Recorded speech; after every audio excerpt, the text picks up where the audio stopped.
Yeah, as always, we're going to set out what we're going to try and achieve in these 30 minutes or so, and then get on with it and do it. Hopefully. In your words, then, let's get on with it and do it. Yeah, okay, let's have a look at the learning objectives for today. So, just to remind myself, we're going to develop the control of subdivisions in groove playing. Mm-hmm. There's the big heading today. Then what we're going to do is create new grooves by employing new patterns on the hi-hat, which is a new one. And then we're going to extend our three-way coordination, the skill of being able to control our limbs through the use of the hi-hat. All right, so subdivisions. Subdivisions. Let's just have a quick chat about that. Yeah. So, again, just to reiterate, quarter notes, eighth notes and 16th notes. A quarter note is worth one beat. Now, what we've done over the last few weeks or so is we've looked at eighth notes which are subdividing that beat. So we've taken one beat and subdivided it into two to give us eighth notes. Yep. And we've subdivided it again into four notes to give us 16th notes. Okay, so that's what subdividing is about, and it's at the core of timekeeping. Okay, so what we're going to do today is study that further. But where we started off earlier, we subdivided using the single stroke roll on the snare drum. Yep. Then we took the single stroke roll as subdivisions with 8th notes and 16th notes and moved it around the kit as fills.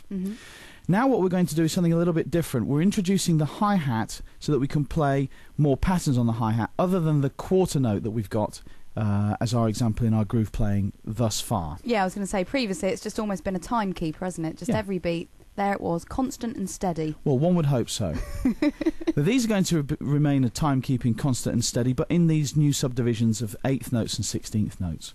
Now, to be able to play them, we actually have to have control of the time. It's a little bit different now because we're going to, instead of playing a single stroke roll between two hands, we're going to play quarter notes, 8th notes and 16th notes with just our right hand in this particular instance. Being a right-handed player. Correct. All right, so this sounds tricky but doable. Yeah, it's definitely doable.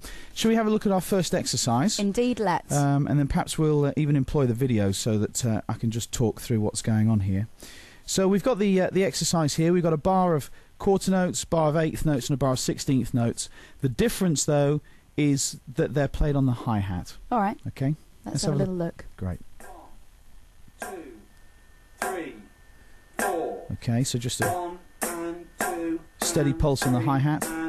Those are the 8th notes. 1 E and a 2. And those are the 16th notes. Yeah. Okay, so we're just going to play that pattern with one hand on the hi-hat. Okay, shall we go for it? I say good luck to you, Brian, but I know you can do it. Absolutely. I'm going to use the extractor to play along with. The reason being that's going to give me a steady pulse. So when I change subdivisions, I've got to bear in mind that I've got to keep my pulse steady.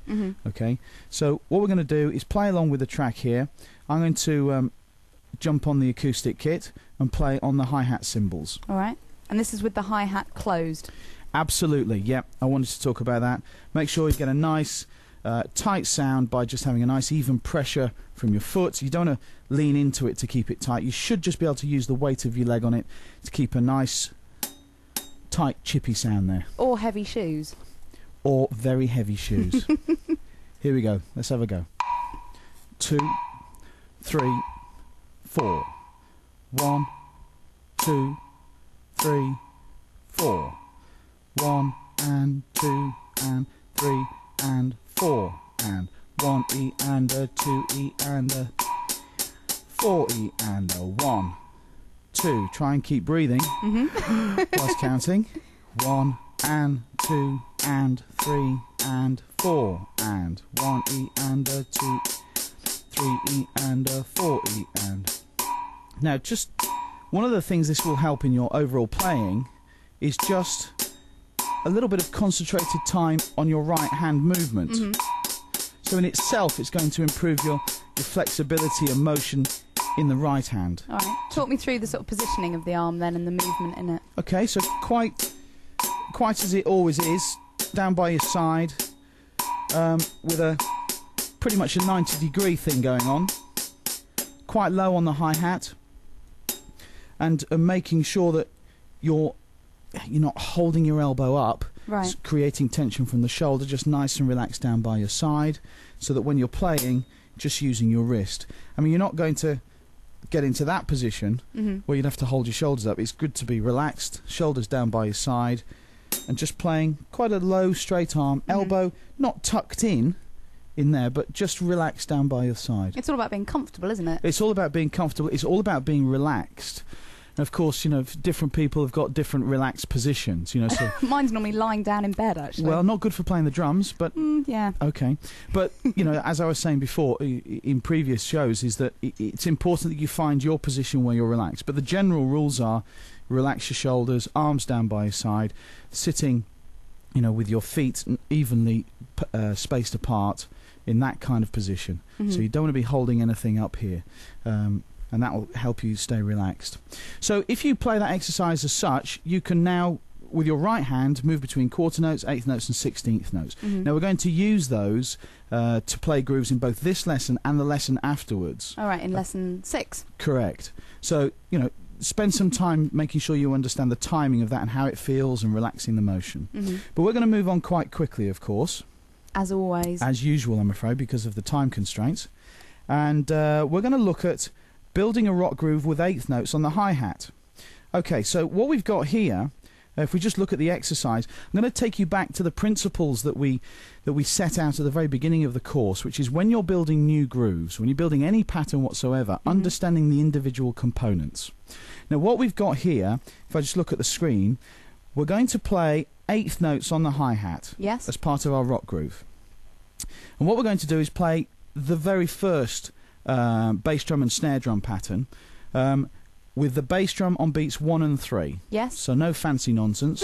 Bass drum on 1 and 3, and then the snare drum on 2 and 4. Right. But we're going to build that up over 2 exercises to give us a full 3-way coordination. All right. So as always, building to 3-way coordination through 1-way, understanding the hi-hat pattern, 2-way with the bass drum, with the snare drum, and then putting the whole package together. Okay, so let's have a let me play along with the track. Yes. And then I'll build a part through. All right. Okay. Showing you how you should do that. I mean, it's so important, isn't it, to not run straight in there, not to try and do everything at once, just to let your body get used to it. Definitely. In your brain and with your muscle memory. Correct. Make sure you're understanding what you're doing. Build the parts up bit by bit. Use lots of thinking time. Don't just rush into it. Let's give it a spin here with the support of the track. Okay, a bit quicker. So the hi-hat, 1 and 2 and 3, 1 and 2 and 3 and 4 and. So I've got to put the bass drum on 1 and 3. Okay. Yeah. 1 and 2 and 3 and 4 and 1 and 2 and 4 and 1 and 2 and 3 and 4 and 1 and 2 and 3 and 4 and 1 and 2 and 3 and 4 and.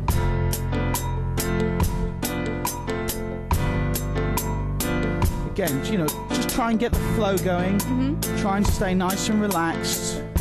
Just use your wrist. For you, does that feel like a big sort of step up from the original rock groove that we had? Yeah, you're playing twice as many notes on the hi-hat, so it's quite a development.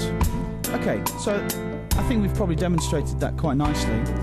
Now that's 2-way coordination with the hi-hat and the bass drum. What we now need to do is introduce the hi-hat and the snare drum. Yep. So it's the same, it's absolutely same concept, it's just the other part of the equation. So I'm going to play hi-hat and snare drum now. Okay. Again, I'm going to use the support of the track, just keeps it a little bit more interesting. I think the viewers at home might find it, you know, it's supportive playing with a little bit of a backing band going on there. Helps with the count, keeps it nice and even. So 1 and 2 and 3 and 4. So you can hear that's what I'm supposed to play. Snare drum on 2 and 4. So hi-hat in. 1 and 2 and 3. Okay, a few bars with the snare drum. 1 and 2 and 3 and 4 and 1 and 2 and 4 and 1 and 2 and 3 and 4 and 1 and 2 and 3 and 4 and. Now, just one common thing that students will do, their coordination thus far has taught them to go 1, 2. So there's a great temptation for students to go 1 and. Yes.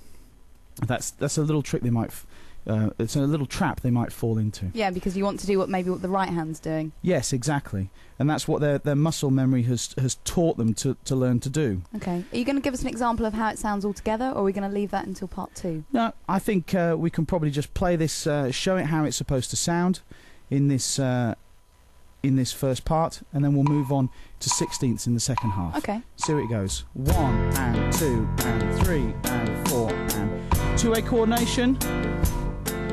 Then bring in the snare drum. 2 and 3 and 4 and 1 and 2 and 3 and 4 and 1 and 2 and 3 and 1 and 2 and 3. Okay, Ryan, I'm going to leave you playing. No, carry on. Carry on? Carry on, please. Okay. I want to listen to you in the break. And we will see you back here for part 2. Thank you.